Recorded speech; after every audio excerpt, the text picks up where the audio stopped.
Hello, folks. I am MayesBoy 91 here, alongside my friends Call Sign Suitcase and our new guest here, Menaki. Hello. Wait, that's how that was pronounced? I thought it was Menaki. People just go with it. Oh. Whatever they feel, I just go with it. Sure. Yeah, I just go with what Yeah. I've heard. Oh, so fair enough. It's like whatever. We'll just go with it. But so to start off the podcast tonight, I got a story for you guys. Story Okay, hour. story with time. MayesBoy. So I had a gig today up in Erie with my cousin's band called Blues No More. So we're playing in front of this like car garage that sells like outdoor vehicles and things like that, right? Mm-hmm. So we have a tent set up for all of our gear. My cousin has the speakers, amps, everything out. Ooh. By the time we get up there, the clouds are so dark, it looks like it's turning nighttime. Oh, no. My cousin's like, oh, it's going to blow over. And the tent that was over everything started to blow away. So I had to grab it. One of the other guys, I guess he was like the owner of the place or something, he grabbed my cousin's guitar, and both speakers that are, mind you, they are as big as my torso. Both of them fell over. My music stand fell over. The entire tent went upside down, knocked everything over that was behind the drums. And my cousin went to go inside to try to get some bricks to kind of like hold everything down. Well, that didn't happen. So, what, would you like to say something? I guess it all blew over. That's funny. But this just in, it didn't actually blow over. Exactly. Well, no, the stuff did. But so my cousin, he's trying to get the one tent, because there's multiple tents, off of our stuff. And he said, Josh, can you come over here and help me with this? I said, I would, but I'm holding on to this leg. I'm trying not to, if I let it go, it's going to go flying. Yeah. So luckily we had a bunch of people that were all working there and volunteering help us get all of the gear out of the rain and into I guess a washing garage that they have on the side. So we were able to do the gig there. I saw that picture, yeah. So did I. Yeah, so that was fun. So we just got a little bit wet. Little moist. Moist. Moist. Excuse me. My allergies are kind of bothering me today too, so I'll probably be coughing. But I also have another story. So I found out on my credit card statement I have a charge from Harley Davidson for $435. Wait, what? Are you sleepwalking by motorcycles again? I want to see the type of motorcycle you could buy for $435 Seriously. I'm like, that's not from me. Yeah, somebody stole your credit card, dude. So I had to call the company up. Now the girl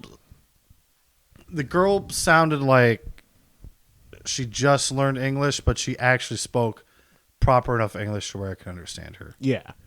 So I got that taken care of. They said it hasn't gone through yet. It's still pending, but we'll keep an eye on it, give you a reference number in the mail. So I don't have a credit card right now. Nice. Oh, no. Which stinks because I put both my phone bill and my internet bill on it. Yeah. Double nice. And I just realized I don't know how long my internet's going to go, but I have not paid my internet bill, and it may be shut off at some point. Right in the middle of this podcast. Luckily, we're not using internet to record it, but if my internet's out, I may have to use one of your guys' internet. That's fair. I mean, it takes maybe a couple months of delayed payment sometimes. Oh, really? Depending on the Yeah, you should be fine. provider. You should be Especially fine with the for a while. circumstances, if you explain what's going on, then Yeah. places are usually pretty lenient when you work with them. And it's weird because Then you hit that threshold and you just can't work with it anymore. Yeah, well, it's exactly. weird because usually I get a notification, hey, was this payment made by you? Yeah.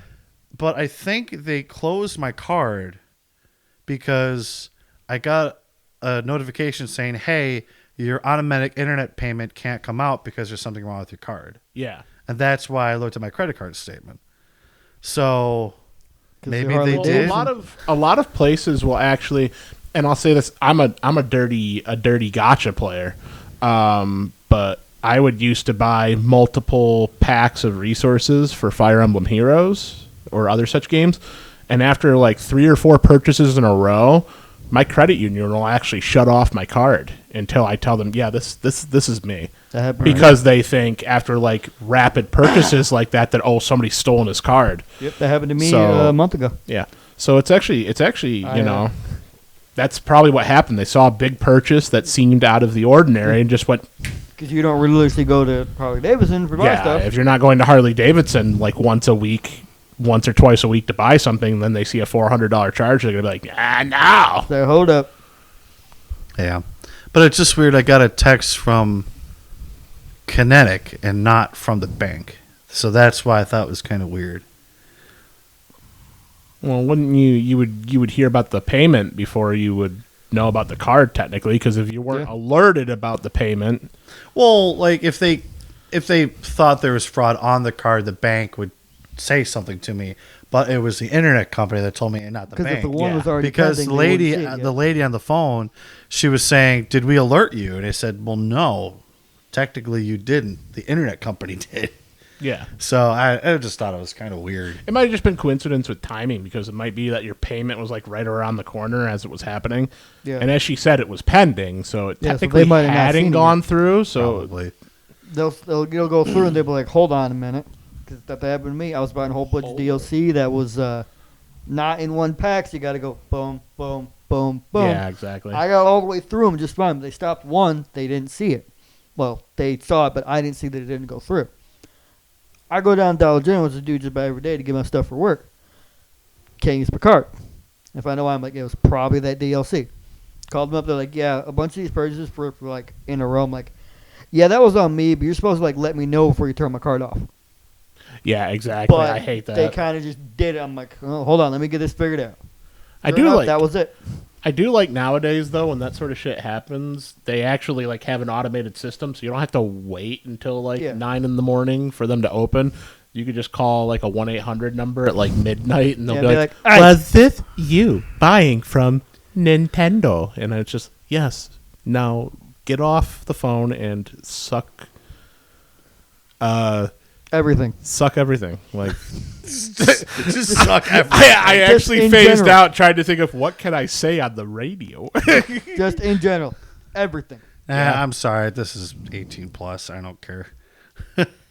Fuck. All right, listen. This is season 1. That's the only one you get. That's the limit. No, this is rated 18 plus though. We have unlimited. That's like Even PG. then, Breaking Bad was the same thing. They got 1 per season. Found that out. There's a limit to what you can swear on TV. Huh. Some Yeah, but this shows isn't you get TV. same thing. No, it's not. How is it the same as TV? Same thing. If we had a camera, it'd be the same thing. But we don't.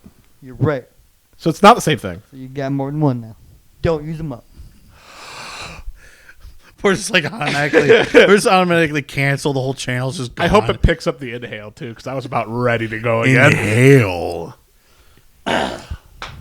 You know what's really stupid with my bank though, What? and besides the fact that it was just with all that whole situation. So I got 2 banks. I'm using Key Bank and I'm using Chautauqua Federal Credit Union. What? Go ahead. And if I get my PIN wrong one time, they lock my card.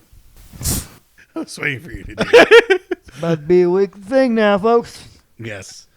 But sometimes you mess up because I have 3 cards with 3 different pins. Yeah. So you mess up one time and then you're screwed for the whole weekend because you can't call them. They don't have a 24/7 service. Oh, they don't. No. I found that out the hard way. Wait, is that Key Bank or is that the credit union? That's a credit union. Which credit union? Right down the road here. No, they have a 24/7 thing. Apparently not when I called. Skill issue. I called on Saturday, damn it. Listen, I called on Saturday. they said, know where you live. They don't care now. yeah. Yeah. So I thought that was freaking stupid. They're It's like, like, oh, God, I messed it guy up. down the road. I had I don't want to talk to him now. So I had to end up using another card just to get groceries the one Yeah. time. That was freaking stupid. Anyways, Also, they should be open Saturdays anyway. Oh no, they're not. I'm stupid. No, don't Yeah, listen to me. technically it's a bank, so the banks are closed all weekends. Yeah, fair well, it's a enough. credit union though. Technically almost the same thing. So- So, yeah, it is so almost- It is everything's technically the same thing. Yeah. everything's just closed all weekend. So let's hope we don't screw your card up on a Saturday. And Exactly. they and hope they have a 24/7 number. Yeah. Well, I found that out the first They time. do. You just got to find it. I thought I was calling the right number. It shouldn't be a apparently not. Where's Waldo search and find to find their 1-800 number sometimes. It's true, though. Freaking seriously. So, one of the other things I wanted to talk about, too, was it was originally going to be 5 games, but I had to add more to it because, You're welcome. yeah, Menaki reminded You're me welcome. of games. So, there's a group of games that changed you as a gamer. Does somebody want to start? Well, I figured you posted the topic. You I figured posted you would the- go first. Okay. The poster gets to do it first. Fine. Well, you already know about the one. I mentioned this game last week. It was Red Dead Redemption 2. Now, obviously, with a game like that, with so many details in it, so many things happening at once, it really feels like you are part of a world, a living, breathing world. Yeah. Like the one time you just come into camp and they're sitting down playing guitar and drinking, singing around the fire. You can choose to join them. You can choose not to. Yeah. Or you can choose to rob a train. You can choose to go kill somebody that was bit by a snake. And it's just so many different things that you can do. It's like, I want to live in this world. And everything changes based on what you've done. Not just the ending. Everything. Exactly. Because Yep. there's stuff that happens at the beginning. If you don't do it, then it won't appear at the end of the beat. One Middle of key the game. point. You don't do the one mission, Arthur doesn't get TB. You can't skip that mission, though, You can can. You just don't do it. You won't get 100% complete. You just don't do it. Strauss is a side thing. I thought you had to do Nope. that mission. You Wait, can just completely really? ignore that. You won't get 100% completion, but the story will move on whether you do that one How or does not. it? How does it? You just don't get the other one with the mom and the kid because they won't have left. How does it change the ending of the story, though? Technically, you get the bad ending where Micah shoots Arthur anyway, by default. Because TB or not, he'll still try to do the whole thing, Yeah. but he will die because of TB in the good ending. Yeah. You don't do that mission, I'm pretty sure Micah shoots him anyway. So Arthur dies in the end anyway. Wow. Well, I knew he still died regardless, Actually, look this but up. Pretty sure that's right. Because if you there's a way you just don't do that mission, Arthur will not get TB. So that whole cutscene with the doctor won't happen. I thought you had to do that regardless. Nope. Because that's with Tommy Downs. That's who he gets the TB from. Because the guy's sick, you hold him against the fence, and he pretty much coughs in Arthur's face. That's how he got it. Yeah. No, I remember that. But just everything that happened in that game and like all the stuff that you just said, regardless the main character dies, it's just the story, the characters, and everything about that game. I mean, whether it was the Wild West or not, or the turn of the century, I still wanted to be part of that world. I will say this. Some might think it's a hot take, some might not. That is one of the greatest games on the face of the planet of all time. I agree. It's a very well-crafted, open-world game. And just like I said last week, Rockstar, you make freaking badass games. There's a reason they didn't make a game for 10 years after GTA came out. Because they were working on Red Dead Redemption 2. Yes. And actually, since we're talking about Red Dead 2, Retro Game Con is a thing we're going to be going to near the end of the year, and it's up here in Syracuse. And the voice actors for Arthur Oh yeah, and I'm so John excited for that. are going to be there. I take it back. You can skip it for now, but by the end of Chapter 3, you have to do it. So he will get TV I regardless. thought Yeah. so. I Yep. knew it. See, I read the one thing, and they used to say you could just do it. Suitcase I was- over here how just long looked was it up on his phone. Yeah, I was for those of you curious. just listening. But well, I got Red Dead 2 down. So what do you guys want to do? If you want to go through your whole list, go ahead. Oh, I don't want to leave you guys out. See, this is an easy one, because all y'all know me. Pokemon is one of the greatest series on the planet. I can agree. The newer stuff kind of. Now that's a whole other topic, but we Yeah, we really. can definitely get into that topic. I mean, we had a talk about this last week as well. Like, I really think when it comes down to Pokemon in general, I still think at the end of the day the best generation is Ruby Sapphire. I mean, I I've never, will not argue with you over that. the only other one that I 'Cause I could would do say, well.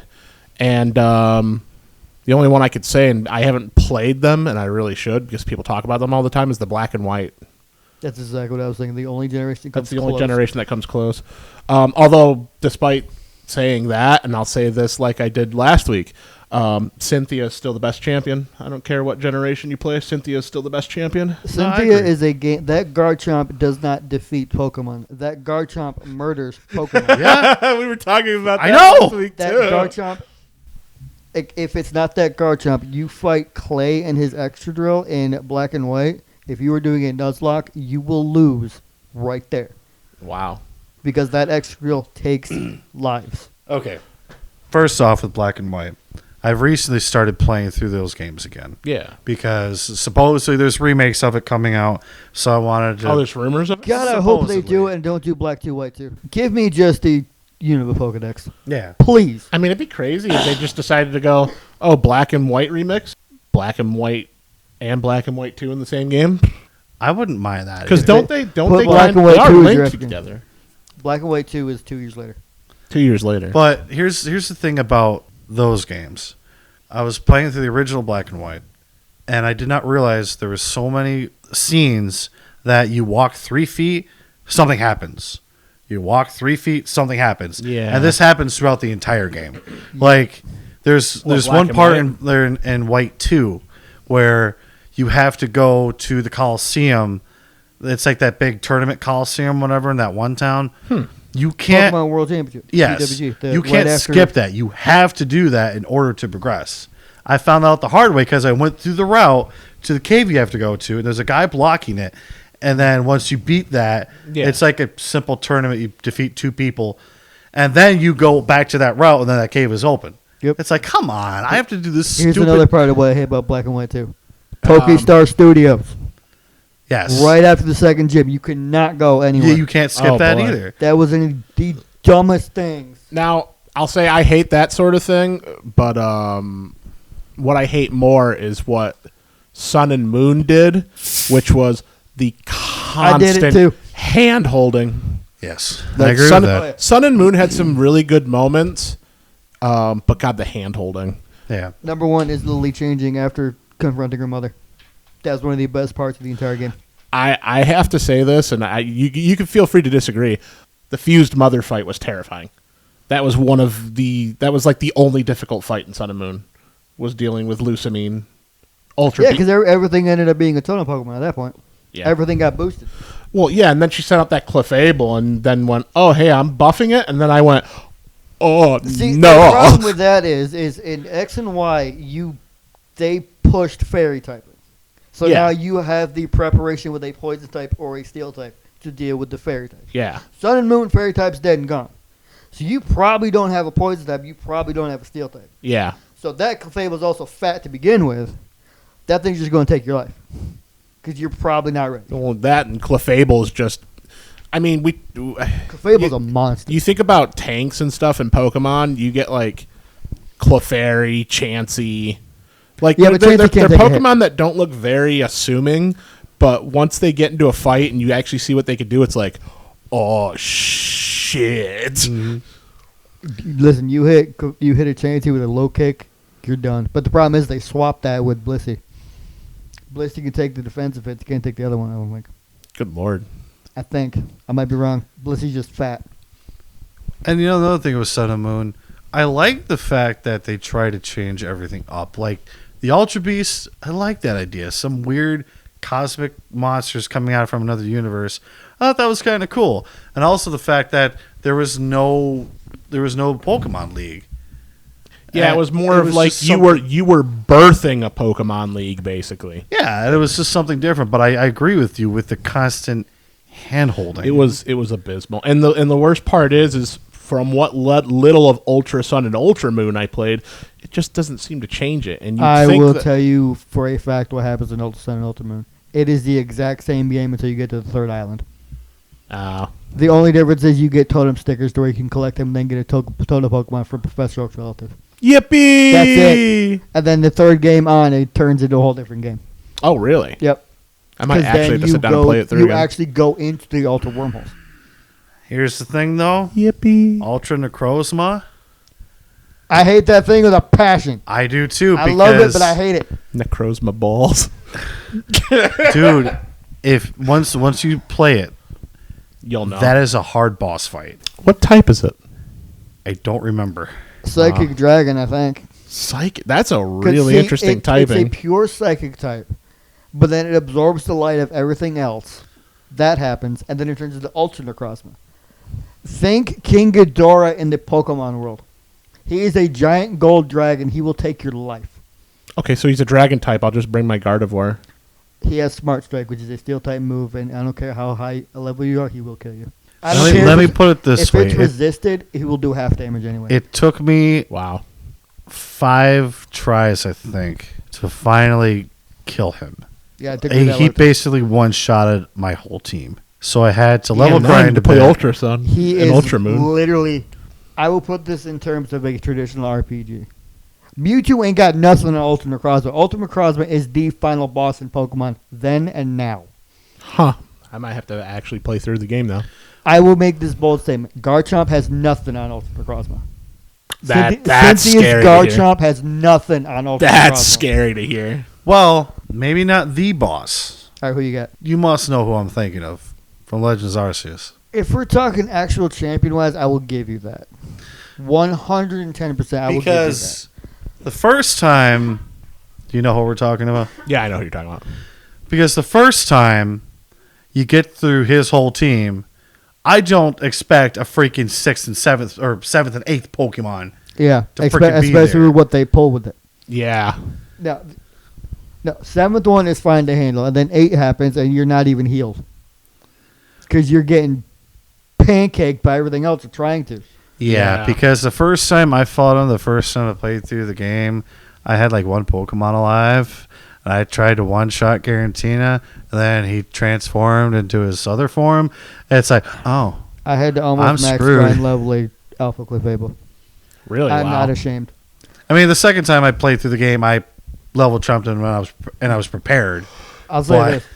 Easy way to trump this dude until Giratina shows up. Get an Electivire with Thunder Punch, Ice Punch, and Brick Break. Everything dies to him. Yeah, fair enough. And then Fire Punch. But then heal him up, but then you have to hope to God you can take something from that Giratina first. Yeah, Giratina's a beast. I remember fighting Giratina for the first time. That was I'll say this part with Giratina. He is the greatest legendary. I agree. Then, now, and forever. I love Garantina. Yeah, I If can agree we're with that. talking final boss for legendaries, Giratina's right there. Yeah, I can see that. Ultra Necrozma was one thing, but Ultra Necrozma is from a whole other world. If we're talking this world, which is where Giratina originated, before he got sent to the other dimension, That's true. Arceus ain't got nothing.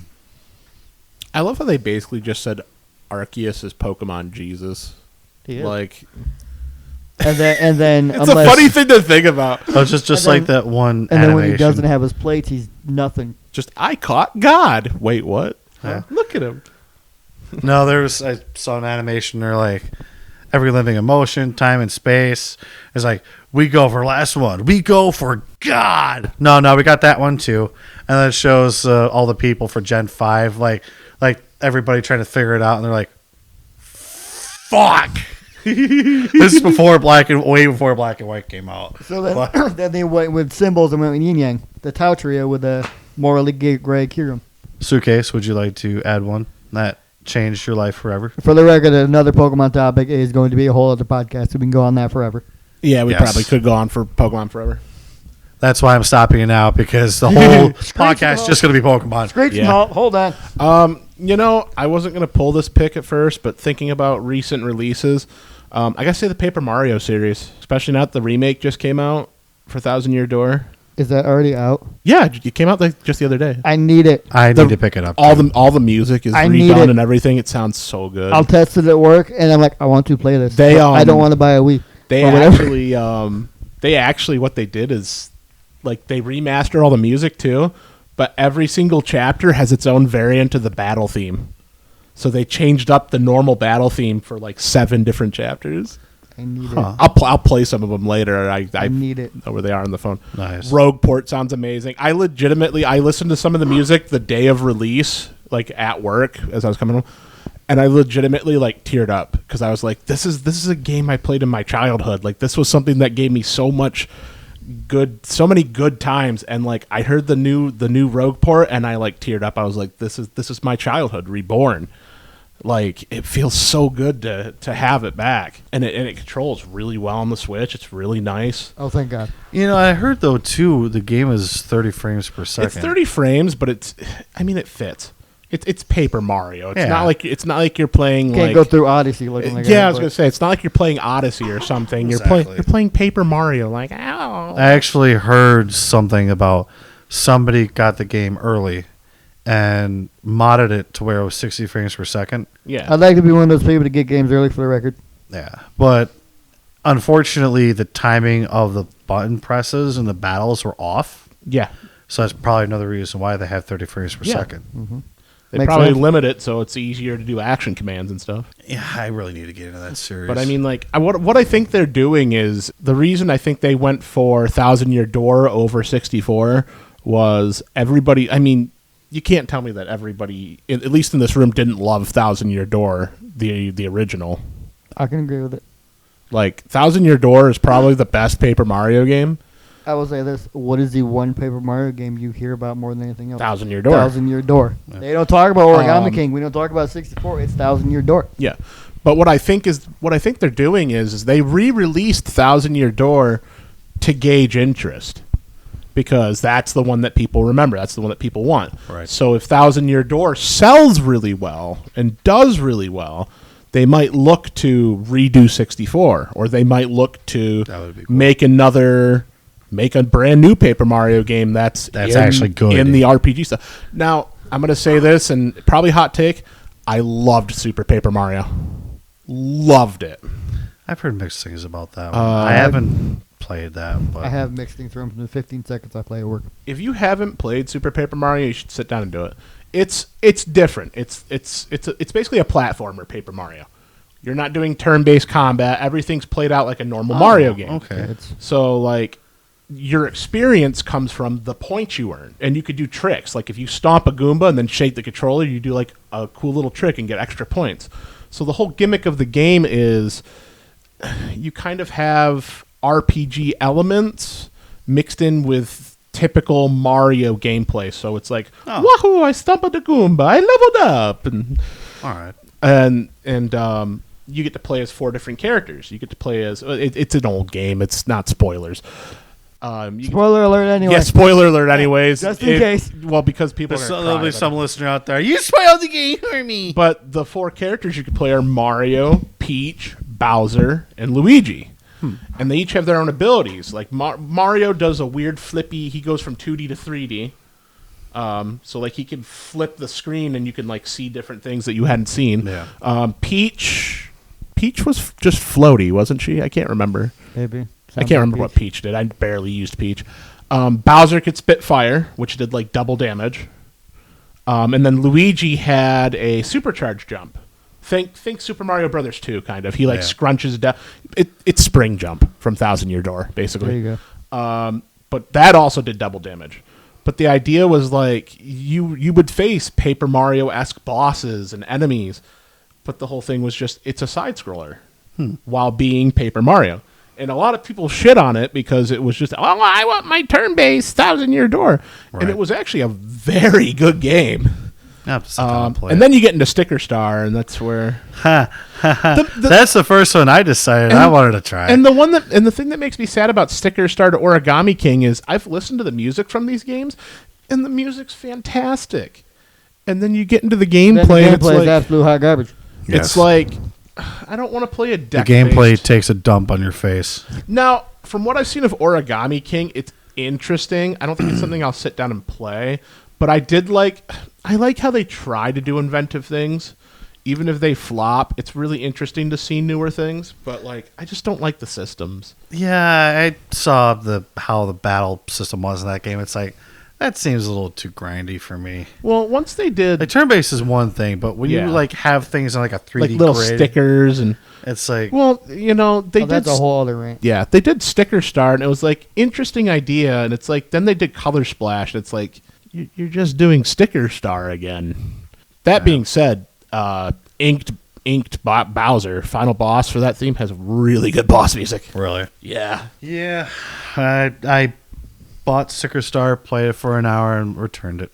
Yeah. It's like, nope. I liked the music and some of the other things in it, but just I got tired of having to buy stickers and just to do what I wanted. Exactly. That gives me Chain of Memories vibe, and we don't talk about Chain of Memories. You know, unironically, I like Chain of Memories. I will say this: I liked it better on the Game Boy than I did on actual console. Yeah. I liked the idea of the 2D, the 2.5D where you're moving on a plane. I played it. I beat it on Game Boy. I tried it with the all-in-one for Kingdom Hearts just to be prepared for 3. Never again, because it is that bad on. It's awful. console. It's awful for 3D. Because you have all the Kingdom Hearts stuff, but you're also trying to manage your cards at the same time. Yeah, no, I liked Chain of Memories, the original Chain of Memories, especially playing Riku's story. That's a whole other tangent that you and I can just have. Yeah. Well, Riku's story was basically, instead of building a deck, you had a preset deck for every single world. So you had to make sure you were checking your deck before going into a world, or right when you went into a world, check your deck and see what kind of numbers and cards you have. And you would get every boss card in the game guaranteed. Normally, you would have to equip boss cards. You have to equip cards and stuff as Sora. But as Riku, you just get a set deck, and then you have every single boss card in the game. And I think enemy cards, too. I think if you got them to drop, I don't know. I don't remember if Riku got enemy cards. I don't think I beat his story. Riku also had Angie Boy mode, where like if he clashed enough, he would get points, and then he would turn into Edgelord Riku. And then you could do cool things. It's not a phase, Mom. It's who I am. It's not a phase, Mom. I'm one of the darkness. It's only funnier considering who voiced him is also the same guy who went emo in Seventh Heaven. It's the same dude. So, God, I haven't heard that show in ages. I used to watch it. So the next game I think I'm going to talk about, I already mentioned it to you guys briefly, but before the show, is Wario Land 2 on the Game Boy and Game Boy Color. It's a masterpiece. See, not only do you just sit there and go through the game and beat it, but then after you beat it, it shows you all these branching paths that you have of all these different side stories. Yep. You have to get a treasure in every single level. You have to get... Wasn't it 4 treasures in every level? Not Wario Land 2. Oh, that's Wario Land 3 I'm thinking about. Yeah. I got an opinion about Wario Land 3 after this. But you have all of this stuff that you have to collect. Throwing a joke now, folks. Yeah, exactly. And it's such a small game. When I was playing it as a kid, it's like, wait, I'm not done yet? How do I get to this level? How do I get to this level? So now I have to go through... It forces you to go through every single level to try to find these secret paths. It kind of does like a Super Mario World on you, where like all of the red levels in Super Mario World have second exits. Exactly. I got every single treasure. There's like little gold pieces. You have to like get every single gold piece, and it makes a picture, and it brings you to like a hidden level, and it's like really fucked up. If you've ever seen the level, there's like eyes and like mouths in the background, and like creatures like infused into the background that look like they're being tortured, and the music's really screwed up. Yeah, it kind of screwed me up as a kid. It's like, this is a weird level. But speaking of Wario Land 3, I also love that game too. That's another game that forces you to explore every inch of every level. But what I don't like about it is the freaking golf games, the mandatory golf games that you have to do. Like, I know how to do them now, but it took me 25,000 tries to figure out how to freaking do it. Yeah, that. And wow, yeah. Nice. It's weird. That is. I was just curious, so I looked it up. It is. Yeah, he is. Now imagine a kid watching that for the first time. Like, why? Seeing, like enemies like entrapped into the wall. Yeah. Teeth spitting out barrels. Eyes. Why are there just floating ears? I don't know. There's like 3 of them in that one room. Why does it look like somebody strewn their intestines throughout the wall? Fucking Suitcase is looking it up on his phone, seeing what the level actually looks like, and he's getting himself disturbed. There's just balls everywhere. Yep. Black balls. Big black balls. There they are. But Wario. So, would you guys like to partake in another game? I like to go play games now. Yeah. So I played this one first before I played the other ones because I didn't have them at that point. Mm-hmm. But this was legitimately the first game, because I hadn't played Red Dead 2. It was not out at that point. That I had to drop the controller and walk away because I was not ready for it. And it was Batman Arkham Knight. Okay. It's been out for a while. I don't care if it's spoilers or not. Yeah, I mean, it's When 10 plus years. you think Barbara Gordon shot herself in the head because she is infused with Scarecrow's toxic, and all you see is Joker in your head miming the action in front of her, I had to drop the controller because I thought we just saw Barbara Gordon die. It was, and then you get to, this is one of the earlier that I remember that wasn't a co-op game, that was full open world because you could explore the entirety of Gotham, and everything was like a branching path. If you didn't monkey with the firefighters, then fires kept happening. Because Firefly did not get stopped, because you got to rescue the firefighters. You had to go deal with Man-Bat. You had to deal with Scarecrow on Halloween night. Oh, boy. You had to, Azrael was here, and he was trying to become the new Batman while Batman was still here. Nightwing is back from Bloodhaven, so now he's here. You just think that Barbara Gordon died, so now you're dealing with that. You're siding with Poison Ivy. Just sounds like a whole clusterfuck. lot of stuff. Yeah. But it was organized well, and then we don't talk about Riddler. No, like Riddler. Well, you don't want to mention that? You've already mentioned that to me. Mm-hmm. And have you played Arkham Knight? No, I never played any of the Batman games. So in Arkham Asylum, you were on the island because Joker blew the bridge up. Yeah. So you're stuck on Arkham Island. Mm-hmm. Joker has all the Joker statues. He's got Riddler trophies. Not Joker, Riddler. Yeah. It's like question mark trophies, or it is a, you walk in an area and there's a Riddler. Hey, this is this, that, and the other. Find it. And you got to take a picture with the scanner. A lot of it is just take a picture of the ward. It's all simple. Then Arkham City comes out. So now they start dealing with, because now it's a chunk of Gotham City, is now home to the inmates of Arkham. Yeah. It's like taking downtown Jamestown and putting it right in the middle and putting all your degenerate retrobates like Riddler, Joker, everybody in one spot. Hell yeah. That's not on an island. It's the middle of the city. Good lord. So now they had the room to introduce Riddler puzzles. You can't just go get the Riddler statue. No, you had to go move a ball through a labyrinth first in weirdo tilty controls. So that didn't happen pretty much. And then Arkham Knight happens. Arkham Knight, you have the entirety of Gotham at your disposal, which is 3 islands Wow. that are the size of New York City. Pretty big game world then. So now he has the opportunity to let you race for a certain time limit to get a trophy.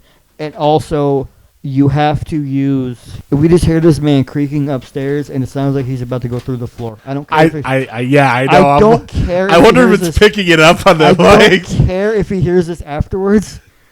Yeah, I was But about to be like, now that he's gone, let's... Anyways, and now you get bigger puzzles.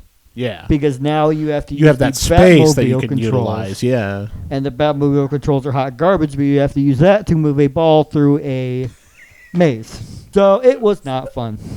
Oh, that was stylish. That was There you smooth. go. Then that ending was absolutely one of the most amazing endings I've ever seen in my life. It hurt me, but it was also kind of great. For those of you that might have heard the dog in the background, that's Buds. Yeah, that's my dog, buddy. He's going kind of Did apeshit. he just lose his mind, or did he hit the door? No, He was scratching scraping at the door. Okay. Hi, buddy. And my dog wants to join. No, I forgot I should probably lock my front door because I'm paranoid. Why? Because of that one guy that we saw earlier. Yeah. Well, you got a guitar right there. Nothing's going to get past the guitar. I mean, you're going to attack dog right upstairs. Come on now. Oh, yes, an attack dog. He's going to jump up on him and be like, oh, be my friend, be my friend. He's all of like, what, 6 pounds?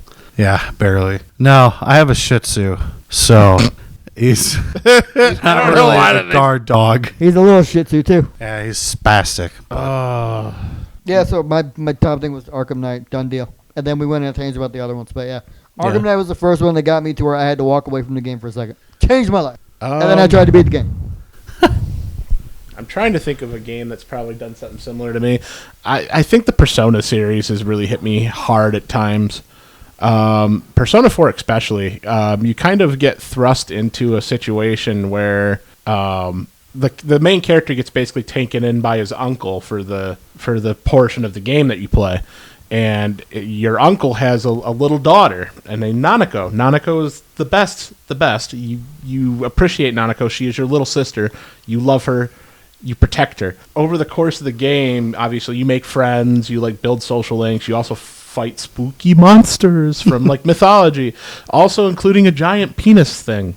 Yeah, those who have played Persona know the giant penis monster. I've seen enough hentai. I know where this is going. Yeah, pretty much.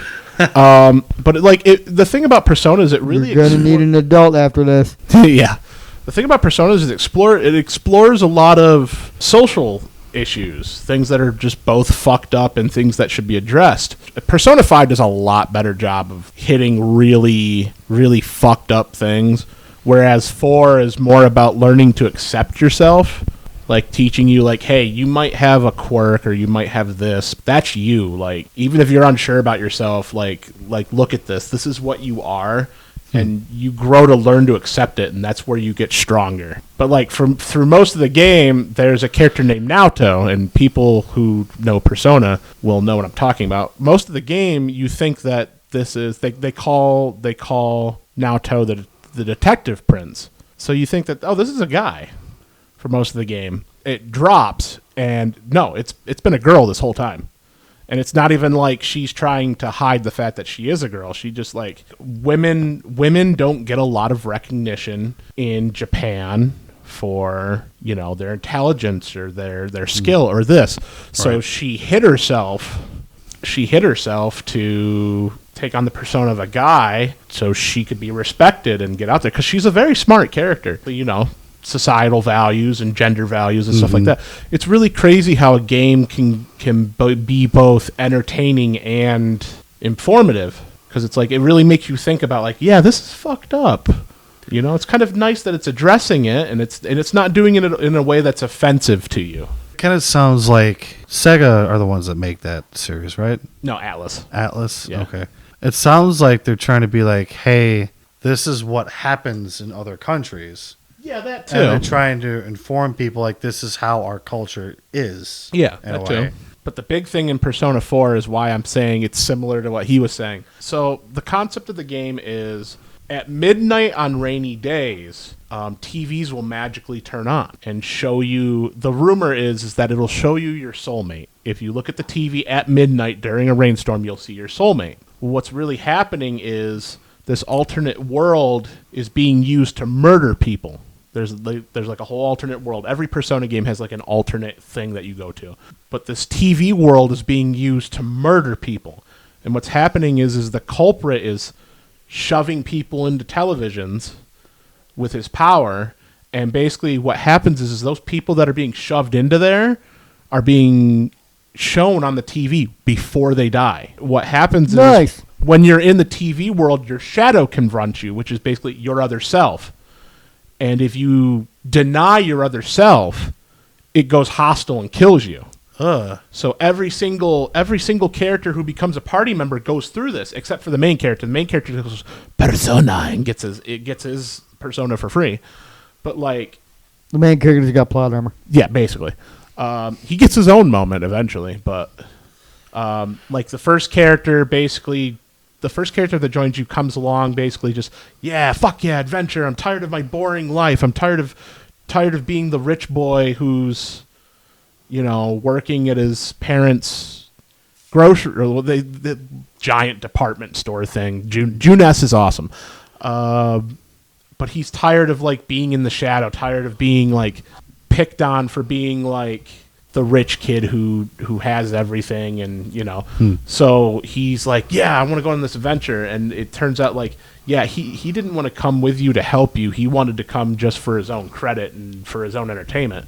The shadow taunts him with this, and he's like, no, this isn't me. And it erupts into a monster which you have to fight. But then afterwards he accepts, like, yes, this is what I am. Like I came here for my own sake, not for yours. And, you know, I regret this, but this is a part of me. But I want to better myself. And so he gets his persona. And it's basically the same for every other character. But eventually the culprit shoves Nanako into the TV. And so you have to traverse a dungeon to save her, which, because I don't know if it works differently for kids, but because she's so innocent, she doesn't have to deal with the shadow. You end up fighting a different boss there. But Nanako basically dies for a short period of time. And it is one of the most heartbreaking scenes because your entire party's there and your uncle's there. And because of the events that happened, your uncle's like laid up in the hospital too because he like chased down the culprit in a vehicle, got in a car accident. So he's there like barely able to stand. And then Nanako dies and the entire party just loses it. Like the entire party's crying.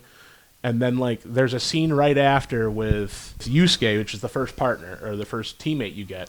So, like, the two of you become best buddies, basically, to the point of where you're making gay jokes to each other. You know how that is. Oh, like, that kind of friendship. Okay, got it. Yeah, that kind of friendship where you could, where they'll say, like, how do you feel, partner? Oh, you're looking mighty fine. Just, wait, what? Don't say that. There's a scene but only they can get away with it. Yeah. There's a scene that after it happens, your character's standing outside, it's nighttime and it's snowing, and your character's just looking up at the sky. And Yusuke comes out of the hospital and stands beside you, and he's like, no matter what happens, partner, I'm here for you. Like, you know, you've helped me throughout this journey, and, you know, I know this is a very rough time, but I'm always here for you. And it hits, and it's like, you know, you're here for me. Right in the chesticles. Right in the chesticles. Right in the coccyx. But it's really, like I said, it's really funny where it goes from like there's comedy bits to serious bits to moments that just wrench your heart. Really, it sounds like kind of an up and down emotional ride. I would roller coaster. If you ever play a Persona game, play 4. And especially play Golden because there's no reason to not play Golden over the original because it's just more content. Same with Persona 5 at this point. If you were going to play Persona 5 at this point, I'd say play Royal. Right. You know, just make sure you don't fuck up the Royal ending. Make sure you get all the stuff you need for Royal. I'm actually playing through Persona 3 Reloaded. I started it. I need to play more of it. It's a very slow start. I've never played Persona 3. And so when Reloaded came out, I was like, time to play Persona 3. So yeah, I'm sure I'll find something to cry at in Persona 3 at some point. But you know, it's really cool. It's a series that just like challenges societal values and makes you think and see that there is fucked up stuff in the world and you can't avoid it. Cool. Pretty deep shit. Yeah. We went from whimsical talking to somebody shot themselves in the head to we about to get real deep in my next child game. fucking dies in hospital. We about to get real deep in my next game. We're going to get so deep with this next game here. I just looked over and I'm like, this is our longest podcast yet. There's only 3 of them, but this is still the longest one yet. Yes, long, extra long. Don't look at me like that when you say that. For the viewers, for the listeners, he made complete eye contact with me as he said that. I ain't even in the line of sight, but I'm I got a little real scared. Uncomfortable. I clenched. Anyways. Now, if you say emotional, you say Hello Kitty's Island Adventure, I'm going to throw this microphone at you. So the next game I got here, I don't know if you guys ever heard of it, is Namco Museum 3. I've heard of the Namco. Heard of it. Fuck. I've heard of the series, but I have not seen 3 specifically. So reason being is because that was the first game that not only had retro games in it, but it's a full-on museum that you can walk into. And all the exhibits have like Dig Dug, Pac-Man, Galaga, Pole Position. And when you go into the rooms, they have displays of what the arcade cabinets look like, what the advertisements look like, the merchandise. Really cool. And at the time, it's like, this is really cool to see what this stuff looked like. Yeah. And they put the actual arcade ROMs on the disc. So you actually saw like the RAM buffering and everything before the game started. And I found out Dig Dug was one of my most favorite games of all time on that disc. Those games, Miss Pac-Man, Galaga, and all those games show me that you don't have to have big fancy graphics or or 400-hour RPG. These games are nice and simple, and that's actually what really got me into older games. And I know it's like I want to find more of these kind of games. Like what kind of games are on Atari and on a television? Yeah. That's what kind of inspired me to want to get into the retro stuff. Well, simple but fun is always just an interesting thing. I have talks with my father, and my father doesn't ever want to really go back to the pixel era, where it's like I quite love it because the thing is with him, he grew up with that. Like he grew up with Atari and Right. that stuff. So I don't blame him for being like, no, I like the newfangled graphics. And I tell him though, I said, yeah, but graphics aren't everything. Like I've played games that are 8-bit or like Super Nintendo era styled looking things that are fantastic. I said, oh my God! If they picked it up, it's him being pal. It did. It picked it up. It picked it up. Yes. My ass is picked up by the mic. For the listeners, he just shit himself. Well, you might want to go up there and check your pants. You might want to check it. The look you gave me as you went to do it, you looked at me, and I just heard in my head, fucking watch this. And then you shit yourself. Oh, I can't wait to listen back on this. This is also the same guy who, when he used to work with me, would go, sorry, not sorry, lift his hand up, and then leg lift, fart. Yep, I admit I did that. I love it. We went from gaming to emotional stuff to farts. Yes. This is really, Fart truly jokes. a podcast for the people, by the people. Yes. Expect more of this. Yes. I actually do got a couple of like short ones here I can do. Oh my God. Rapid fire. So I got one here, and Chris reminded me, or Menaki. Dang it, Bobby. You We broke already, the we already persona. broke the fourth wall. He already said Josh. So. You And right. I Did I already actually? said Andrew, so we kind of Shit. we kind Yeah, of broke we the fourth did. wall. Well, we're all getting doxxed, boys. I hope you're ready to fucking implode. Yep. So one of the other wasn't one specific game, but just a whole series is Tetris. I started with the original Game Boy Tetris, and I think the best one on that series of handhelds is Tetris DX because the music is better, the mechanics are a lot faster, and it originally did come out on the original Game Boy and the Game Boy Color, but it's a puzzle game where, well, if I think those... everybody knows Tetris. If you at don't this know point. Tetris- I hope so. If you Listen. don't even know the basics of Tetris at this point, something's fucking. I will say this: if you do not at least know Tetris, you are not a gamer. Well, I mean, like True. Tetris is like. You ain't even have to play if you don't know what Tetris is. Yeah, exactly. I don't want to talk to you. Tetris is just like, it's the perfect example of simple but fun. It's just, it's crazy. Did you see that somebody actually officially beat Tetris? Yes.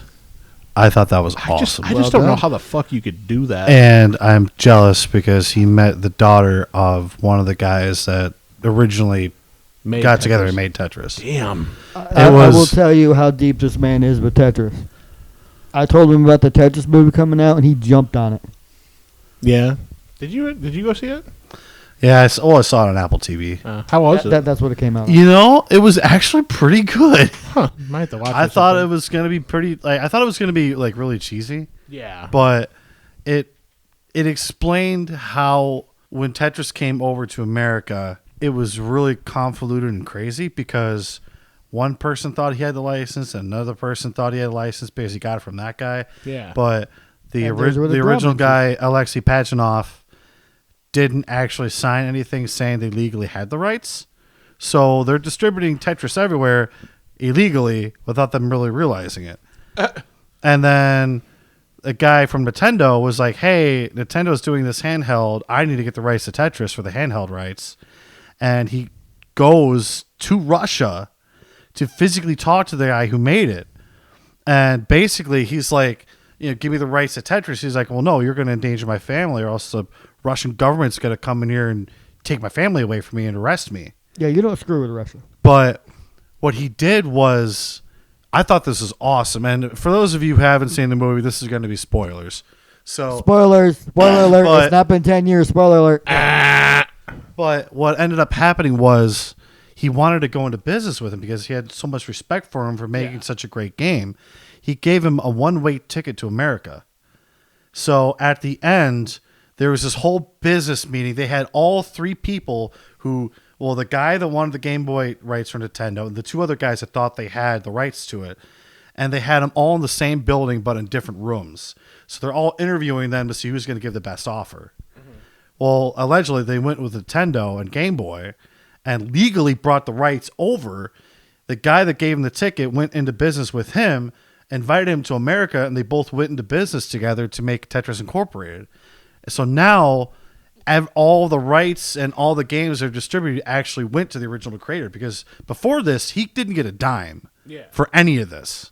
Now they're together and they made the Tetris company. Now they're actually making profit on their game. Friendship. But it's insane that And thus the Tetris we know was born. And it's over a game. Like, this whole convoluted thing is over a game, and a game that really basically tests how good you are at the game. Well, Just the way you describe it. to be fair, that's every other game on the planet. Yeah. Well, this game specifically, because pattern recognition and like motor skills, what I would say. 100% because motor if you're terrible at the game, you're not going to last very long. If you're really good at the game's going to be so fast. It's like God bless you. It's going to be lightning fast, and you won't be able to see the blocks. Sound like it hurt. So It did a little, yeah. Tetris. I am a huge Tetris fan. I want to try to collect every single Tetris game. You even have the McNugget Tetris, Fuck yeah! which like, Just came out in Japan. yeah, I know. I felt so bad when Buddy ate some of the box. You're like, I'm there. Buddy ate some of the box. The Oh, top no. of it. Oh no. Oh, Buddy, see, how are you still alive? yeah. So, well, It was only the lid though. It's not like he ate like the entire box. yeah. But I was like, buddy, what are you eating? That's- You little brat. That's with him being how he is. Yeah, with because video I games, pointed that out was to him like, the hey, whole he's box. got something in his mouth. Too late. You already did it been again. done. Whatever. Already We'll been done. figure it out. We'll get used to it. We'll edit it in post. It'll just blank It'll out. be the robot voice, MayesBoy. It'll robot voice. It'll And just it's a be female that voice, horrible too. TikTok voice. MayesBoy. It'll be the female one too, just for some weird reason. Yeah. The first one he found. So since you're doing rapid fire in this one, we've already talked about the series, but Pokemon Sapphire for me, because technically Pokemon Ruby was the first one I played, but Sapphire is the one I really sank my teeth into and played the most. And Alpha Sapphire, because Alpha. was a remake. I like blue. It was a remake of my childhood game. And I don't know if you agree with me or not, but I think Gen 3 has the best Pokemon designs, in my opinion. Gen 5 is a very, very close second, but I will give you that. Yes, one. I do like Gen will 5, don't get me 100% wrong. give you that one. I'm gonna get called a degenerate, but yes, Gardevoir was there. I like it. Okay. Pervert. Hey, I like using Look, it's an elegant thing that basically I will goes, not lie. "Oh, my trainer's in trouble. Let me just make a fucking black hole." Yeah. It No, Oh, goes and then they raw add as the hell. fairy type They to it. It's put freaking Gardevoir was broken. good to Back begin then, with. it wasn't a fairy True. type. It was just what And was it? even Just then, as solo a psychic. psychic? And even then, the psychic type up to that point was Alakazam. Then Gardevoir showed up. Yeah. Yeah, Gardevoir has took a over the higher psychic. base stat total than Alakazam. And Yeah. at that point, nothing touched psychic types. Yeah, exactly. And then they put fairy typing on her. Yeah. And then they made her even more broken. And then they gave her a mega. Gave it. You can't say really Well, say her because technically, they can be male. yeah. So technically, then everybody considers The only gender one you could put on is a Gallade because only Gallades can be male. True. Yep. So, Yeah, Sapphire. I did those three. So, Menaki, you said you had one. We did Pokemon. I did Batman. I could go on about Red Dead, but that's a whole other podcast. That's Yeah, another one. exactly. That's another one for me. Yeah. Absolutely one of we the need to greatest start games. doing podcasts that are just a series 100%. too. But if we we're could doing- probably easily get a good few episodes out of like If we're doing single rapid fire real topics. quick, True. Last of Us 1. I agree with Funny that. thing is, he mentioned that last I mentioned that We last week. Don't talk about 2. I Don't do it. said the same thing. I don't care if spoiler warning or not. Word for I word, you're don't saying care. exactly what he said. You do not kill the best character in the entire franchise and then make me play as the one who killed him. well, You just don't do it. I'm going to bring this up because I said this last week. They really just killed off all the character values and stuff from 1 that was built off. Yeah. When they made 2, it's like You get the first half hour and you get what happens in the past, 5 years, yeah. and then you kill them off. Yeah. Well, and then the character he raised basically to be like, no, you need to be one of peace. Just goes, I'm gonna murder for revenge, and it's like, Yeah, and that's not who you are. That's not who you should be. They just like ruin every character. Yep. So my last one, as a series in general for now, because I'm only up to 3 games from the end until the new one comes out. Assassin's Creed. Fair enough. Series. I've never played Assassin's Creed. Oh, I played one for a little bit, and I was like, this isn't for me. Is that right? I powered through the first one. Again, they're dipping their toes into purely almost a stealth game. Yeah. But then you get past it, like, this story is actually kind of great. And in one of the earlier ones, as the second assassin, you actually kill the freaking Pope. That actually sounds kind of baller. Straight up, you take the hidden blade, you go in one cheek, out the other, and pin him against the pole with that blade. Oh, That boy is, as you say in D&D, DED, dead. Yeah. And then you branch the story into that. It crosses over into the real world, quote unquote. And they play it to where, at the point, even after the main real world character dies, when the game comes out, that is the events that are happening in the world right now. The people who made the game are also the people who are the antagonists, Abstergo Entertainment, Abstergo Incorporated. So, and they are what they call the Templars. There are 2 sides, the Assassin Order and the Templars. That I know. The Templars are Abstergo in this real world. They're the ones who made the Animus to where you can go into history. As in later games, Abstergo becomes one of the companies that has made the game. Huh. And you go through this as a job in the real world to go through the Animus and find out these memories. That's from really cool, like actually. people in I London. didn't know that. I might have to actually sit down and watch plays. In Assassin's Creed Syndicate, you play as twin siblings in London, but you were also pretty much playing in the real world. London. But then, I'm not going to say they derailed it, because all of them were pretty much open world to an extent. But then they made it a quote-unquote seamless open world with origins in Egypt, which is probably the coolest world I've ever been in, because you can't go wrong with ancient Egypt. Yeah. And then I own that. I still need to sit down and play it. It's amazing. And then I'm in Odyssey right now, which is now ancient Rome. So now you're fighting the Spartans and the Athenians, and then Xerxes nonsense, the Polynesians. Okay. So now that's a thing. And then I was in this weird funk where I wasn't sure what I wanted to play, so I bumped up to Valhalla for a time being. There's your ancient Norse mythology. So now they're pulling Norse stuff. Yeah. You're a Viking now. So I do have to ask, since you're talking about Assassin's Creed. The movie's trash. Oh, well, fair enough. But the whole controversy around the new one, what's your opinions on it? Are we talking Shadow or are we talking Mirage? The Japanese one. Mirage, isn't it? I think that's No, Mirage is Baghdad. Oh. Japan's Shadow, which is the new one coming out. Yeah, but there's been a in lot of November. controversy about the characters they chose. I just want to know what your opinion was. If you get offended over a character's skin color based on what they do, I don't want to talk to you anymore. Yeah, fair enough. Yeah. Like, Yeah, that was you what can I was give me- considering. So, in Shadow, you can play both as a shinobi, which is a ninja, Yep. and also a samurai at the same time. Your stealth is a shinobi. Your straight power is your samurai. Right. Yep. Cool, fine. If you want to give me a black samurai, I don't care. Well, and the thing is that Wait, Because so I know people were offended they by were that? offended. Because he was slightly big darker. controversy was because they had like you said, a black samurai. He was pretty much slightly darker than what you're normal. He wasn't. I will bring this up. This is a whole other topic. He was not like Jin Sakai and Ghost of Tsushima. He was almost your skin color, only a bit darker, and they got mad about that. Weird. There are black Asian people in this world right now. Who cares? Enjoy the Yeah. game for what the game is. Well, exactly. Well, and the big thing is people were complaining, but in reality, the character is actually based off of someone in history, Yasuke, who was there's a lot of people arguing about what exactly he was. To my knowledge, he was a mixture of retainer and samurai. So, like, he actually, like, served a lord and was like... Yep. But then other people were like, no, he was basically a pet to this lord in a weird way. It's interesting. People are just arguing There's about a it for fine no line reason. with that, but also, again, who cares? I do not want to meet this man in a dark alley. I'd rather him be on my side in a fight. Yeah, rather than exactly. against me. Oh, yeah. This man will fillet me with that knife without breaking a sweat. But here's the thing with people, though. Those are the kind of people who probably don't want to play a game because a female is a lead character. Yeah. They won't like having Like Assassin's Tomb Creed. Raider or Horizon Zero Dawn. I I love never Zero Dawn. finished Horizon, but I I loved love it. Zero Dawn.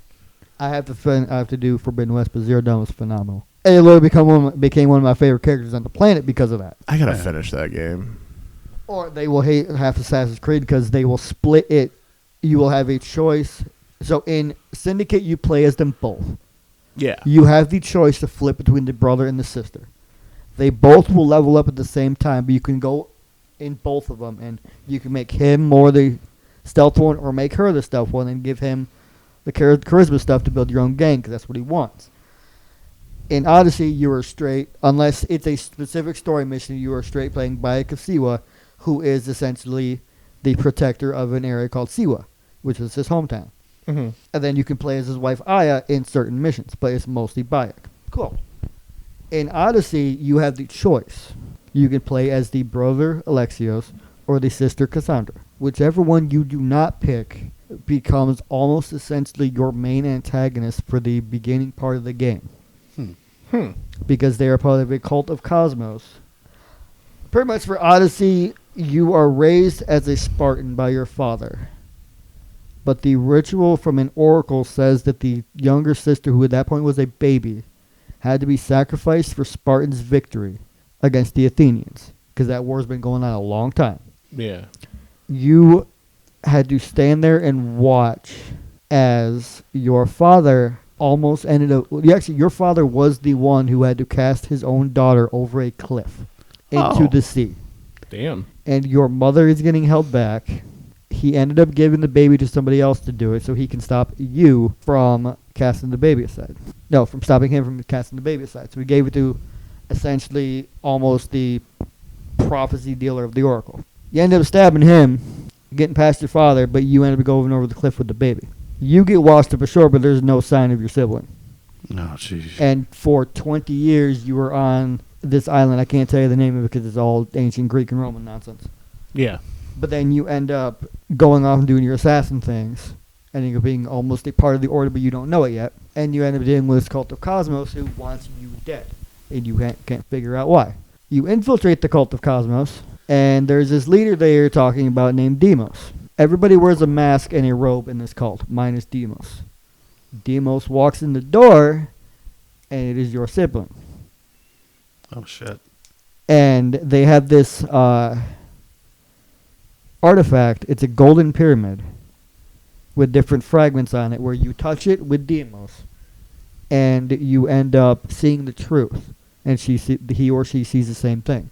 You end up doing it, and Demos sees the history of getting cast off the cliff, seeing you try to stop it, and then that's it. They don't realize, they think it's a trick. They don't realize that that is the exact truth. But they kind of ignore it, and they also think that there is a traitor in the midst because of some other reason I can't recall at the moment, and ends up beating another cult member to death with their own fists while you sneak away. And they finally call out the traitor is dead. So if there was an inkling that it was you, it turns out it's not. Now Demos does not want to talk and only wants your own mother dead because they feel abandoned. And Cult of Cosmos has its other reasons you can go hunt for, but yeah, it's pretty dark. Either way, you got a choice to play as a male or female, and if you don't like that in Assassin's Creed or any other video game, you're wrong. Yeah, fair enough. You want to do some rapid fire ones or Fallout? It's very funny shooty game. I cannot fully say this. I've only tested New Vegas and 3. I've played 4 for like 3 hours and then 76. New Vegas. I have a file on New Vegas that I've spent 80 plus hours on. It's level 50, and the funny part is I still get 3 shot by Death Claws because Death Claws in New Vegas are scary as fuck. Death Claws and Fallout 4 are kind of scary too, especially the one in the beginning. That's a whole other story. Fallout, BioShock. We were talking about BioShock. I like BioShock. I love that series. You've played all 3 of them, right? Yeah. Infinite. I think Infinite gets shit on more than it deserves. Infinite was fun, but it was, let's be real, it was a clusterfuck of a story. Well, and here's the thing. That was the first one I played because... That's a treat, then. Well, because I got it with Xbox Live for free back in the day. Oh, fair And enough, it was on my account, so I was like, you know what? I'm going to download it and play it. I absolutely love the game. The story is very... There was one part in the game where you're just kind of going back and forth and back and forth and back and forth. But after that, it gets really good. And then the ending to it. The ending fucked me for days. I was like, dude, what the fuck? I don't know. Like, I felt tearing up and I was like confused. but I was also happy. It makes you feel so many conflicting emotions. Also, Yeah. Booker catch. Yes. Gotta say, best case of an escort mission in my life. Like, she doesn't get hurt by anything. She doesn't get like kidnapped on a daily basis, and then it's just like, oh, you're low on ammo or you're low on salt. Here you go, Booker. Yeah. Honestly, I think she's probably one of the best female characters because of that. Because she's just very independent. Actually, helps you. Now, and very headstrong.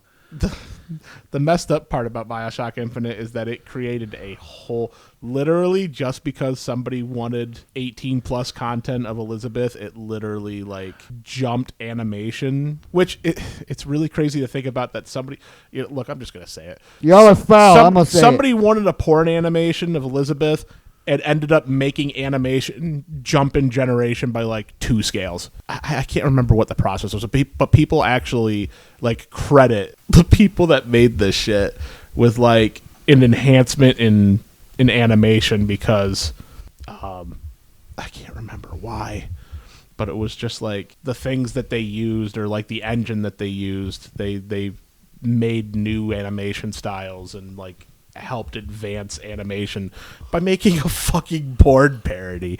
Like, I'm not surprised that advanced animation because like we live in a society where a grumpy cat gets famous. yeah.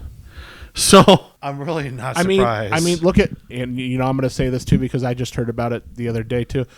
You mentioned the grumpy cat, Doge. Yeah. Did you hear about that? No. Doge died yesterday. Aw. well, crap. 18 years old, passed away peacefully in their owner's embrace. Aw. Yeah, I heard about it. My buddy Draco sent me. Just like gave the dog. Yeah, just love your animals, people. Like they live a lot. I can't fucking talk. They live a lot longer lives with a lot of love. It's also shorter. 9:42 at night. So Is it 9:42? Yeah, we're pushing it, but I don't Damn, care. how long have we been going? I don't know. It's been like almost 2 1 hour hours. and 18 minutes. This is our 35 longest seconds. podcast yet, boys. Extra Don't. long. Not while you're looking at us like that. I regret nothing. So, but going back to BioShock though, then going back and playing BioShock 1 and 2, it's like, oh, I see why nobody likes Infinite.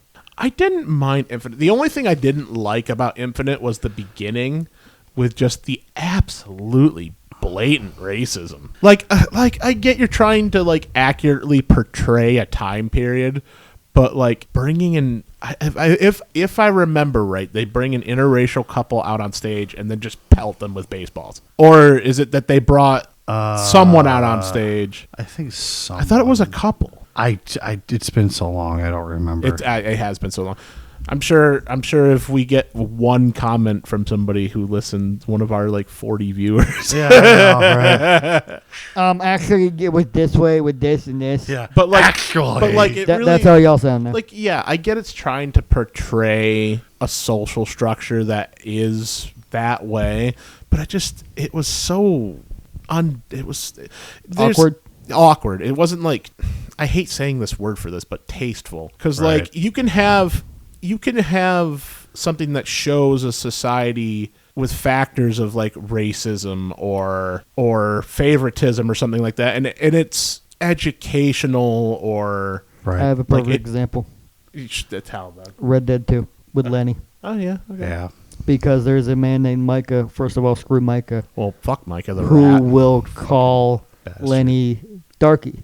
yeah. And he will call Charles Darky because Charles has a black father who got with an Indian mother. Yeah. And there has been parts where you will talk with Lenny and he'll say some people will not be comfortable with and he will, in a sense, drop the N-word with the hard R because they can get away with it because it was that time period. Yeah, exactly. But it was educational because now you know this is actually how it was in that time period. Right. Yeah. Same with another game that goes along with those lines of like that time period. I've been watching my father play this a lot. Mafia. I love Mafia. Mafia 3, I think, is the one. Mafia before 3 that. is the one with the black guy, yes. Yes. But like I've watched him play it for a while, and like I hear N-words being dropped, and I'm like, Yep. wow, this is crazy. He goes, well, it's in that time period. I'm like, oh, that makes I will admit I was not ready for Lenny to say that, but I'm like, you know what? Yeah. No, it makes It makes sense. but that's the thing. It makes sense sitting there. It's not like blatantly there to make fun. It you know, the BioShock Infinite version to me is poking fun at that sort of thing.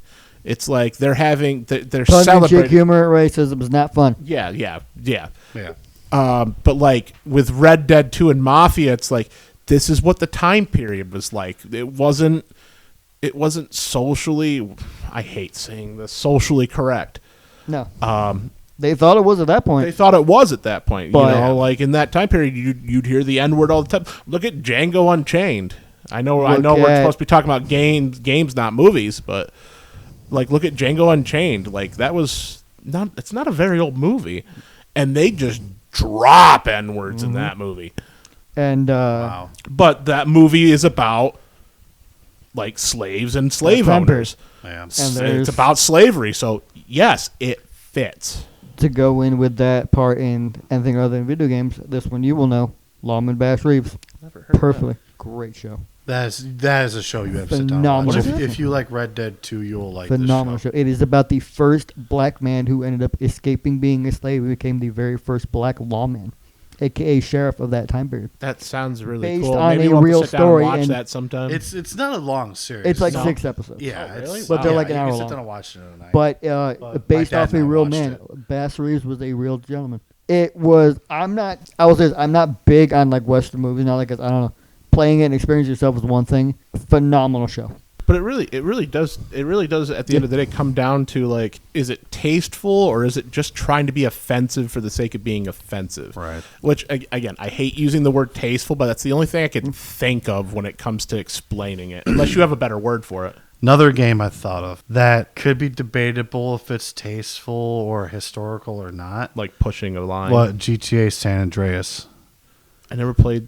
I've never really played the GTA. So you have the main character is a black dude, CJ Carl Johnson, CJ. and All his you have to do friends is follow are the damn train. yeah. Well, and his friends are all black guys, Yeah. but Here we the go time again. period is supposed to be the early 90s, and they use the N-word a lot. But it's that like kind of hood culture, and it's like I see why they did it because like that is kind of like the culture. and there was a lot of like gang violence, and you had to Yeah. like take over certain areas later on in the game to have gangs. So I understand why they had that, but at the same time, it's like Is that The big question at the end of the day for that sort of thing is how often is it being dropped? If it's something that's like occasional, and it also depends on like the tone and the situation. Like if you're just like, if it's being violently said over and over, or if it's just like, hey yo, like if it's like a friendly greeting to them, like it depends on context when it comes to that, because like it could be meant as like, hey yo, my buddy, or whatever we say. But like Franklin and Lamar in GTA 5, same time, because both of them are black, and Lamar will drop it every third word sometimes. all I could think about is the scene where he roasts him and then walks away. Yep. That is a perfect Yep. that is a perfect case in my opinion of like mixing the humor of it, like trying to be funny with it, while also being tasteful or Yeah, 'cause- socially acceptable. Because it's just like it's two dudes just having a conversation, Right. and the guy just calls him out. Calls him out. I love how this went from comedy To to heart games wrenching, to farts to to heart wrenching, to heart wrenching rapid to fire. like social. now nonsense. it's getting to be almost 10 o'clock at night. I think I have my facts wrong, maybe. Your facts are wrong. Yeah, I think It took you what? with San Andreas and GTA 5. So just because it's 10 o'clock at night, Just you because it's think 10 o'clock, there's you something decide your facts are wrong? Well, no, because I've been awake for so long. I think so. That sounds like a you problem. wrong? That's skill The issue. conversation that we've had, I think that's more GTA 5 than it is San Andreas. Okay. I think because it's been a while. It's been a while since I played San Andreas. So if I'm wrong, please somebody correct me out there. But I think there was more of the N-word drop in GTA 5 than it was San Andreas. but there was still more. There was still gang violence and people shooting each other, drive-bys, and all that other stuff. So, still going back to, is it tasteful, is historical, but there's actually a lot of parts in that game that were based off of riots. Yeah. Like racial riots back then. So That was the thing. Well, holy crap, we just went into a total... I mean, this is why I like this sort of thing, because like even if we want to have some sort of structure, it really works because the structure can go makes off into a us whole go off different into tangents, and we talk about more, and we understand more, Right. and we learn more. Oh, yeah. Like I never knew about that show. That sounds awesome. I'm gonna have to watch Absolutely that. phenomenal show. With a lot of the topics that I'm going to run by both of y'all when we're off of here, this whole length could be a whole regular thing. Yeah. Not saying your last one was bad by any means, but now you got a third wheel, potentially 4-wheel in there. Now you're going to get more opinions in. Well, and that's the big thing. The more people we get, the more people we have on the show in general. Like, oh, just wait till the D&D one, buddy. oh, I'm excited for it. We're going to do a D&D episode. I want to do a D&D episode. You know what'd be really great is we should set aside some Random time. thought. I'm going to say this on there. I don't care. We need to get Chuck in the D&D one, too. What we should do. Dude, that's going to be like a 3-hour, 4-hour episode. What we should do then. What's your point? Yeah. What we should do then is really think that D&D one out, and maybe we get some sneaky character sheets, and maybe we are not turning the podcast into a D&D episode. No, come on. Basically what I want to do No, because I know what is... it's about to be, because I know who else is all going to be in it. Yeah. Basically, the D&D episode I want is, why do you like D&D, how has it influenced you, and why do you keep doing it? That makes sense, yeah. Because you've been doing it for a while. Our old DM, I don't know if he wants me to drop his name on here, Demonic Werecow. I'll just drop his screen Yes. name. Long running joke with his brother-in-law. He's been doing D&D 20 times longer than any of us. Yeah. And I believe he started also in Chuck at work. 3.5, I believe he started. Should also talk into like, and it sounds like we have a various amount of different people here too. It sounds like we have DMs. It sounds like we got have DMs, we got DMs players. and players. You're an experienced Counting DM at this yourself. point. You can say that. I know what I'm doing. I mean, I'm a first-time DM. Yeah. I've done... A couple campaigns. It's been... I mean, you've been doing our year campaign and a for a half. little while now. It's What? been about a year. No, it's been... This is hitting I into need to year... get into into Nash. I like need to be a another year and a player half. again. 'Cause Year and a half. I started with a Christmas one 2 years ago. And then that went wherever. And then I was kind of fluctuating what I wanted to do for a good while. Yeah. So they were kind of jumping through worlds. And then I settled on Curse of Strahd for one Halloween, and that's where they sat until I decided we're going to change gears. And I'm going to speed run it, and then I'm going to give them a break from vampires because there's still another one I want to try. But yeah, and then other friend of mine at Workout, so we'll have probably like 3.5 DMs if you want to count the other one, Mr. Ben Bob. Because he is a somewhat DM, more so player. He's mostly my co-DM because he has so much more knowledge than I do. Yeah. But yeah. I mean, it sounds like that'll be an interesting one because And we then have we'll that have beautiful MayesBoy. mixture of players and Then we have DMs. MayesBoy as a player if you want to bring the other two in from our own campaign. Yeah. There's 2 more players right there. We have a mix of new players and veterans. Veteran Yeah. players, And veteran that's DMs. what I think that'd new- make a really new good DMs. episode. Right, Yeah. Ken? Yeah, so point is, get used to this length potentially. We got some fun down the tube. Yes, we got a lot of subjects we want to talk about. We keep bouncing ideas back and forth. Yeah. I got a whole list I just made just now on air that I'm going to bounce off y'all that we hadn't talked about yet. I'm too lazy to make things up. I just let these guys do it, and then I talk and make funny jokes. Exactly. And this is why you're here. Yeah. Well, let's see. I can do a couple more rapid round ones. I don't have much left in my repertoire, so if you I guys will just- I will bring this up just to put you in there. Kingdom Hearts is also a great game. I can't Oh, say yeah, the Kingdom Hearts I series is can't say it fantastic. influenced me because the music and the worlds is more better than the actual gameplay for some of it and the story. Absolutely phenomenal. You ready for 4? Yes, 100%. Look at me, I'm Sora in Tokyo. So, You know the kid who says, I see dead people, what's Sora, even now? Yeah, I know. but going with the rapid games here. So, we talked about it before the podcast, but Left 4 Dead 2. Absolutely phenomenal. I hated first-person shooters. And I that was game right there with you. showed me that first-person shooters can be fun. And yeah, I was using the axe, hacking and slashing everything, but it's still fun to use guns and shoot everything too. Great. Yeah. So rapid fire. So I mentioned this before. Mario 3 and Super Mario World. Oh, yeah. I love both those games equally because it showed me that Mario games can be these huge, massive worlds. You can skip levels if you want. There's secret entrances like I was talking about with Wario Land 2. Yeah. I played Mario 3 first, and then I played Super Mario World. I'm just saying this to put it on the podcast. I love how it throws you off every He's good. single I fucking beat- He time. ain't even trying to make the joke. He just did it. I beat Super Mario World on the Game Boy Advance, and then I beat Mario 3 on the Game Boy Advance, but I played Mario 3 first. And my last one is Spyro 3. If you don't know, the dog just barked. There's his opinion on Spyro. I really hope it picked it up because it was such perfect timing. Just Spyro 3. Yeah. But I do like Rayman 2 because that was the first actual 3D collectathon cartoony game I played. Really? Yes, because back in the day, my Rayman 1 game didn't work on my PC, and I wanted my uncle to fix it. I came home from work one day, work, right? I'm so used to saying work because I'm an adult. You working at what, 10 years old? We're too old for Yeah, I this know. shit.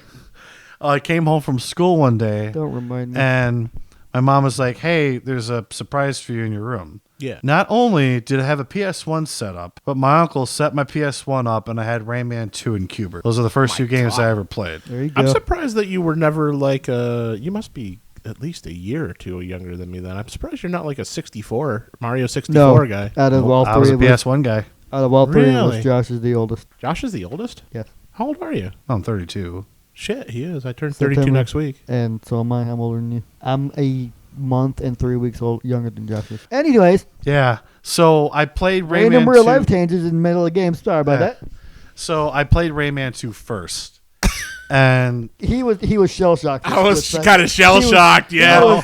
I was like, I got yeah, another well, story. this is proof too. I got freaking gray hairs in my beard. yeah, I've been finding grays in my Honestly, beard. I'm just mine like, too. just adding to Especially me. in this one But spot. so I played Rayman 2 first, and that does have voice acting in it, but it's like it was at the time where they tried to match up the mouth with the voice acting. Oh, so but the lip it sync was more was like awful. It was more like Hey, Rayman! And then they turned it into almost like an old school Godzilla movie. yeah, kind of. But Spyro 3 showed me that these cartoony platformers can be very just animated and cartoony and colorful. And Spyro 3, like the cutscenes are basically like a Saturday morning cartoon. Yeah. The mouth movements actually worked very well with their animations and the characters. And the secrets in that game are a lot more intricate compared to Rayman 2 because you actually were forced to go through every single level, every nook and cranny to find all the dragon eggs, all the gems. And basically the bad guy in the game wanted to kill all the baby dragons. Yeah. And He's a jerk. so, yeah, it's like, wow, this is actually serious. And Dang, now we're talking about genocide?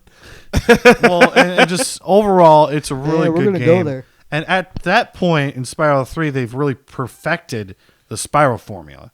Yeah. The movement, the charging, the sound effects, everything. They just I thought they just nailed everything in that game. Mercy, excuse Exactly. That is a suitcase burp. Yes. me. My case is opened. Your case is open. Well, someone's got to close it now. Yeah. Not it. I'm not touching it. But that's all the games that I got off my list here. I got one. You're going to hate me for it. What? Oh, boy. Croc and Croc 2. That On side. computer in the 90s, that was one of my favorite games in all I think time. I've seen Those that. games can eat my butt. It's a croc. You probably don't want them eating your butt. I don't know. Crocs have big mouths, buddy. Yeah. Death roll. So, Rip your cheek Ouch. right off. have you played these games, Suitcase? No, I've seen them, but... So, Croc 1 is tank controls. Oh, God, no. So, imagine a 3D platformer See, with tank controls. Oh, it's like I didn't Resident have that Evil, but a issue because fucking- my father splurged for a joystick. Why does that sound so awful? It's Even back then it was kind of great. That was also back then. But yeah, that was before Crash Bandicoot and Spyro and Mario 64. Yeah, before all that, we had Croc. I tried to play it, and just the tank controls just does it for me. It's like, I can't do You this. can't do tank controls with a But platformer. then Croc 2, have you played Croc 2? I played all of them were on PC. I All right. don't know if they added any other ones, but that's what I played. It perfected the formula.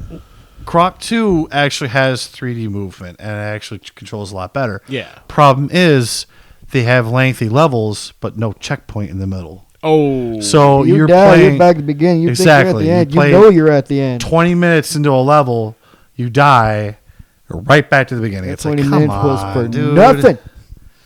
I don't want to go through that level again. I tried to play it.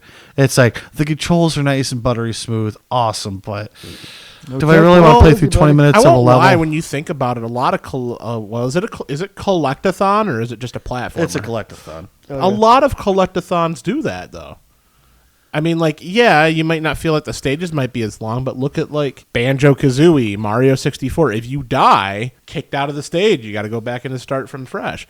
You know, it's not anything different than like Banjo-Kazooie or Mario 64. Difference is that with like Mario 64, it's not a slog to get through the level.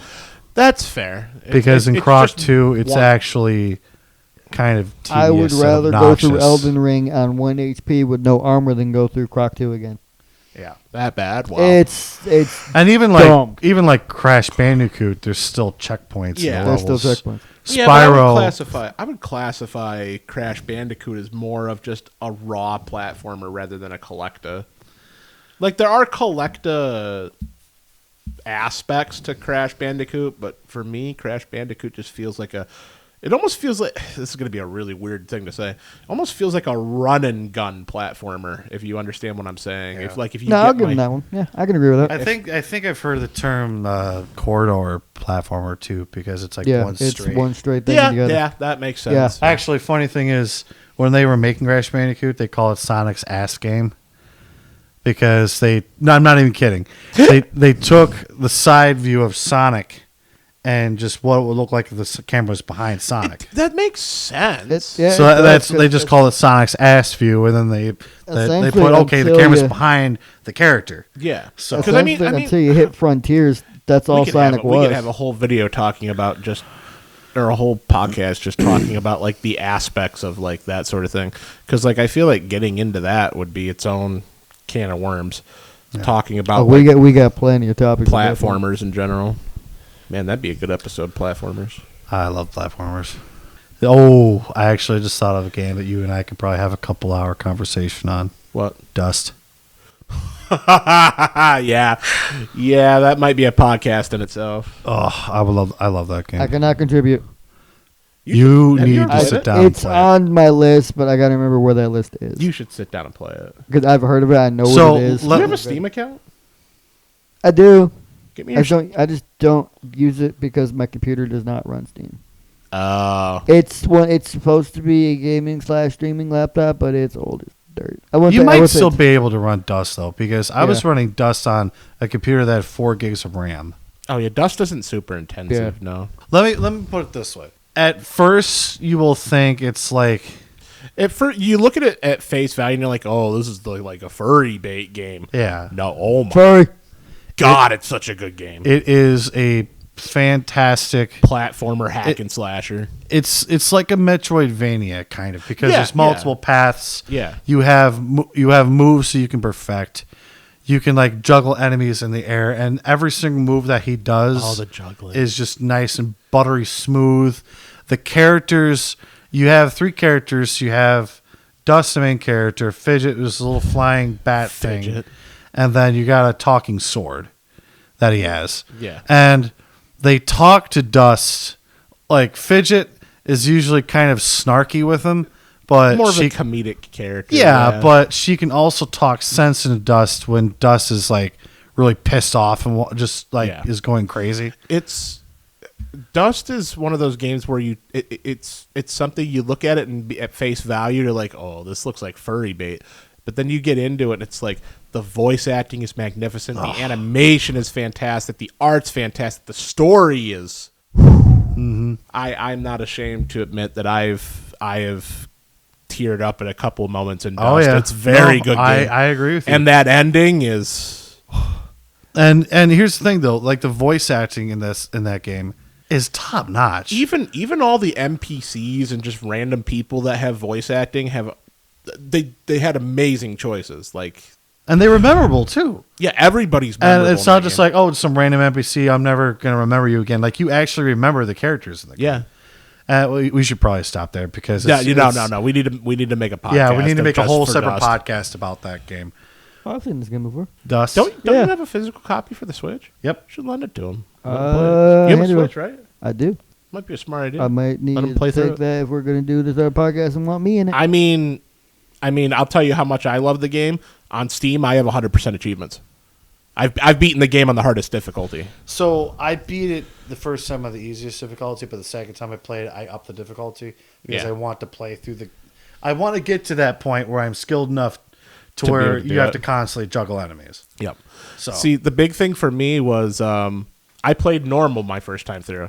And then when I was going achievement hunting, it was like the difficulty achievement was either beating it on the second hardest difficulty or the hardest difficulty. And I'm like, if I'm going to get this achievement, I'm going to do it on the hardest difficulty because like I want to earn that achievement. Right. And by the end of the game, That's how you do it. by the end of the game, you really have to like learn how to manage everything. Your dodging is limited to your resource. If you don't have your resource, you can't dodge. If you don't have your resource, you can't dust storm. So it's like you have to be able to manage like General Gaius on hardest difficulty is I don't want to do that fight again.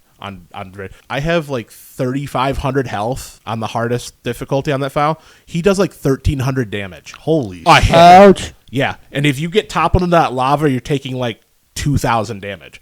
Yeah, Ouch. yeah, it's a that is gross. Yeah, the General Gaius fight on the hardest difficulty is basically the topic of hit, and then wait for him to go do something. Dodge back in, hit, knock him up, juggle, dodge out of the way because he's going to break out of your juggle. So, It's Dark a Souls boss. It's a very hit and it's not a fun fight. It's Yikes. very tough. It took me maybe 20, 30 tries to beat him on Damn. But taking down Gaius on the hardest difficulty and seeing Above and Beyond the Call show up on my screen felt so good to beat that on the hardest difficulty. I had to almost max level to beat the game. There are a lot of fights where you have to perfectly know where you're going to be, where your dodges will take you, what your dust storm can do. I would never play it again on the toughest difficulty. Also, I underestimated Fidget my first run. I didn't think Fidget was very strong, but in the toughest difficulty, God, I love Fidget, especially making the little doll of her and getting her pissed off. Just